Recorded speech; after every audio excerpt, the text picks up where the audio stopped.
Om Swastiastu. Assalamualaikum warahmatullahi wabarakatuh. Shalom, namo buddhaya, salam sejahtera untuk kita semua, dan salam harmoni. Jadi pada video kali ini kami akan mempresentasikan hasil laporan dari sistem informasi pembayaran KOS. Jadi sebelum presentasi kami akan melakukan perkenalan diri terlebih dahulu.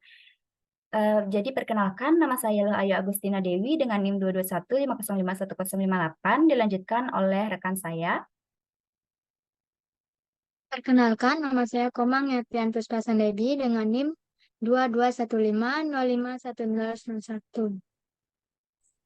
Perkenalkan, nama saya Emilia Kristi Berubarus dengan NIM 2215051018. Baik, di sini kami mengambil contoh permasalahan pada pembayaran bulanan di Kosping Abimanyu 1, yang merupakan salah satu kos yang ada di Kota Singaraja bertempat di Jalan Abimanyu Gang 1 Banyuasri. Jadi adapun yang akan kami bahas pada presentasi kali ini ialah yang pertama, analisis sistem yang dikembangkan. Kemudian yang kedua, gambaran umum sistem. Lalu selanjutnya ada desain basis data dari Kosping tersebut. Dan terakhir, query select yang menurut kami penting. Jadi untuk mempersingkat waktu, jadi kita mulai saja presentasinya. Dimulai dari penyaji materi pertama. Untuk Emilia, dipersilakan. Baik, terima kasih Nina. Analisis sistem yang dikembangkan. Perkembangan teknologi dan informasi semakin berkembang seiring berjalannya waktu di era Society 5.0. Masyarakat menggunakan teknologi dan informasi dalam kehidupan sehari-hari. Banyak dari masyarakat masih menggunakan cara konvensional untuk memulai bisnis atau usaha.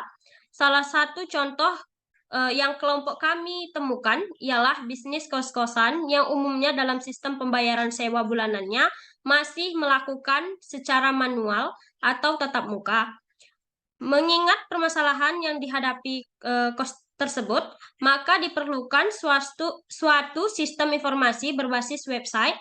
Penggunaan sistem dan teknologi informasi digital diharapkan dapat memberikan solusi atas permasalahan yang ada. Sistem yang dikembangkan akan membantu permasalahan untuk penghuni dalam membayar uang sewa bulanan dan membantu calon penghuni untuk memesan kamar kos yang sudah tersedia, serta membantu pemilik kos dalam mengintegrasikan bisnis kos-kosannya melalui sebuah sistem terintegrasi di sebuah internet. Next, selanjutnya. Gambaran umum sistem informasi pembayaran kos, yaitu Kosping, merupakan sebuah sistem yang dirancang untuk mempermudah para perantau dalam melakukan pembayaran uang sewa kos. Secara umum, sistem ini memiliki fungsi, yakni sebagai perantara dalam melakukan pembayaran kos tersebut oleh penghuni kos, yang tentunya dapat dikontrol langsung oleh pemiliknya.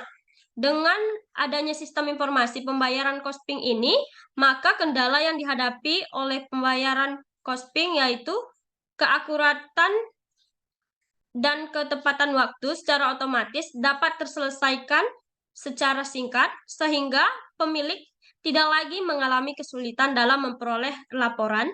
Untuk mengakses sistem ini diperlukan ID dari penghuni yang digunakan sebagai nomor unit untuk mengakses data kosnya pada sistem. Terdapat pula penginputan nomor kartu tanda penduduk sebagai sandi dalam mengakses data ke sistem. Begitu pula dengan pemilik kos juga menggunakan ID pengelola dan nomor kartu tanda penduduk untuk dapat mengakses ke sistem informasi ini.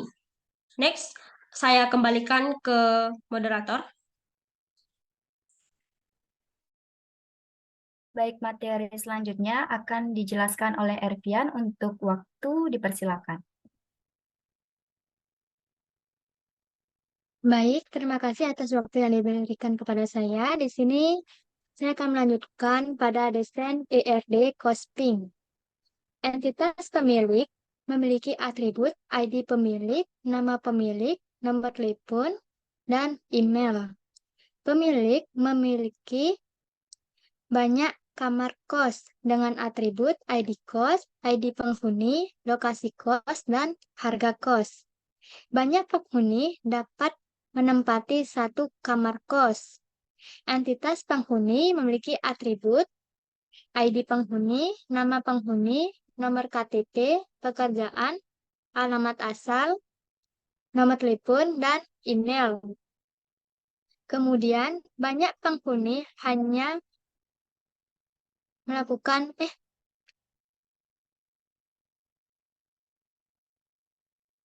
banyak penghuni melakukan apa nih?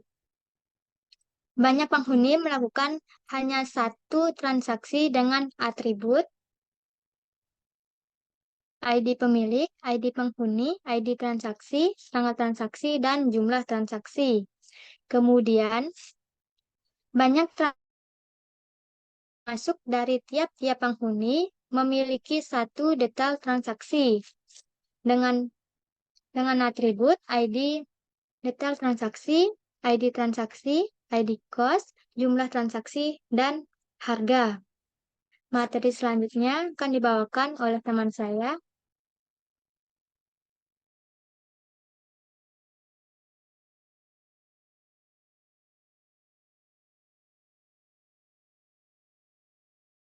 Suaraku nggak masuk ya? Next.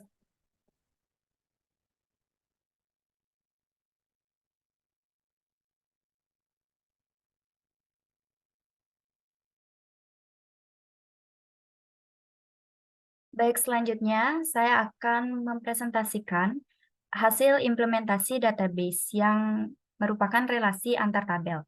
Jadi, di sini kita memiliki tabel pemilik yang dimana memiliki primary key yaitu ID pemilik.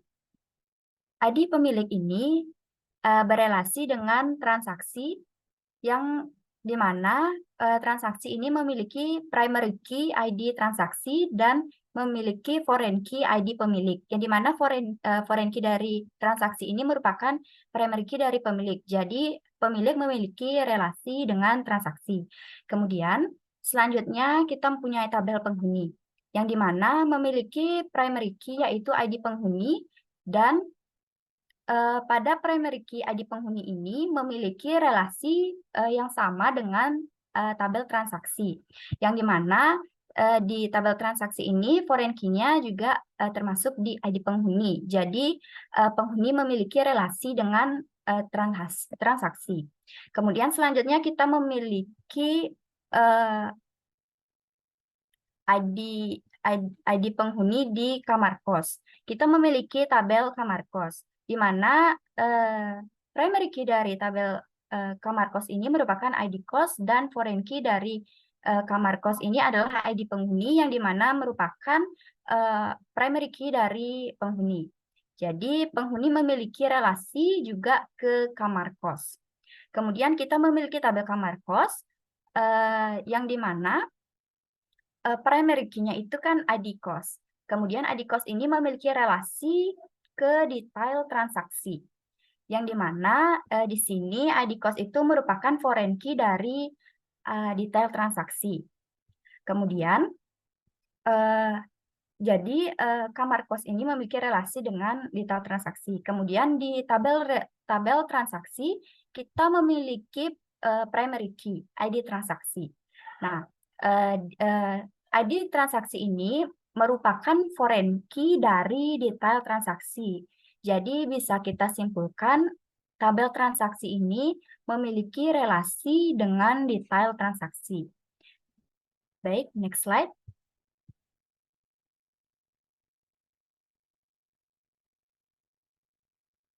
Selanjutnya, saya akan menjelaskan mengenai query select. Jadi bisa teman-teman lihat di sini ya, saya menggunakan beberapa query yang ada pada database ini. Yang pertama, itu query untuk menampilkan ID penghuni, nama penghuni, dan pekerjaan. Dengan penghuni itu sebagai mahasiswa. Jadi outputnya itu adalah nama penghuni dengan pekerjaannya sebagai mahasiswa. Jadi selain pekerjaan sebagai mahasiswa itu tidak ditampilkan. Untuk query-nya bisa teman-teman lihat di layar. Kemudian yang kedua, di sini kita menampilkan ID penghuni yang menempati kamar kos di lokasi di bawah.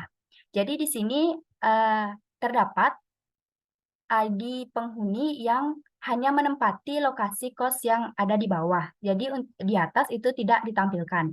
Untuk query-nya bisa kalian lihat di layar. Kemudian kita di sini menampilkan ID penghuni yang kemudian nama penghuni dan nomor KTP yang bernama Emilia Christie. Jadi pada output di situ akan menampilkan ID penghuni, nama penghuni, nomor KTP dengan nama penghuni itu Emilia. Untuk query bisa kalian lihat di layar. Kemudian next slide. Kemudian di sini kita akan menampilkan nama penghuni dan berapa kali penghuni tersebut melakukan transaksi. Nah, di sini akan tertera tabel penghuni, tabel penghuni dengan field nama penghuni yang dan jumlah transaksi yang mereka lakukan. Di sini mereka hanya melakukan satu transaksi saja. Dan untuk query bisa teman-teman lihat, di sini saya menggunakan group by untuk menyatukan kolom antara penghuni dengan transaksi. Kemudian yang terakhir, kita menampilkan nama penghuni dan tanggal transaksi yang dilakukan pada 20 Juli 2023. Jadi ini merupakan nama penghuni yang melakukan transaksi pada tanggal 20 Juli 2023. Baik, itu saja. Sekian presentasi dari kelompok kami. Apabila ada kesalahan dalam pengucapan kata, kami mohon maaf sebesar-besarnya. Akhir kata kami ucapkan terima kasih. Om Santi Santi Santi Om. Wassalamualaikum warahmatullahi wabarakatuh. Salam harmoni.